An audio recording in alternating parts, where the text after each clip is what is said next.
बिस्मिल्लाहिर्रहमानिर्रहीम। अस्सलामु अलैकुम वरहमतुल्लाहि वबरकातुहू। वजीफ़े आलम के प्यारे नाजरीन, अफ्तार के वक़्त ये 4 दुआएं आपकी किस्मत बदल देगी। आपकी परेशानियां, आपके दुख, आपकी मुसीबतें इंशाअल्लाह ख़त्म हो जाएगी। अगर रिज़्क़ की तंगी का शिकार है तो वो भी ख़त्म हो जाएगा। गैब से रोज़ी के असबाब पैदा होंगे।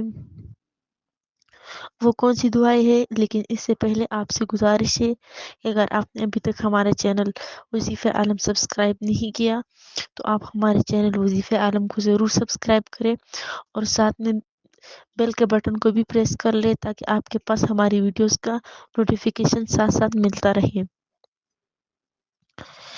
आपने रोज़ा अफ्तार करने से पहले ये 4 दुआएं लाजमी पढ़नी है और ये 4 दुआएं 11 मरतबा पढ़नी है।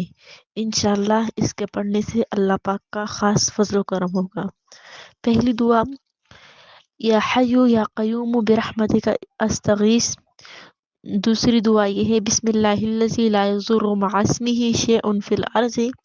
और तीसरी दुआ, सल्लल्लाहु अलैहि वसल्लम। और चौथी दुआ, रब्बिग़फिरली ज़ुनूबी इन्नहु ला यग़फिरु ज़ुनूब गैरुका। रब्बिग़फिरली ज़ुनूबी इन्नहु ला यग़फिरु ज़ुनूब गैरुका।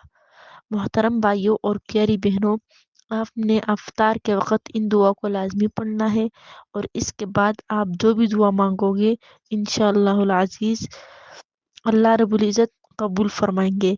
हर हाजत पूरी होगी, परेशानी और मुश्किलात ख़त्म होंगे। सच्चे दिल से अल्लाह तबारक व तआला पर कामिल यकीन रखते हुए दुआएं मांगा करें, इंशाअल्लाह हर दुआ कबूल होगी। व आखिर दावाना अल्हम्दुलिल्लाहि रब्बिल आलमीन। आखिर में हमारी आपसे वही गुजारिश है कि हमारे चैनल वजीफ़े आलम को ज़रूर सब्सक्राइब करें और वीडियो को सदक़े जारिया की नियत से ज़रूर शेयर करें। अल्लाह पाक आपका हामी और नासिर हो। आमीन। अल्लाह हाफ़िज़।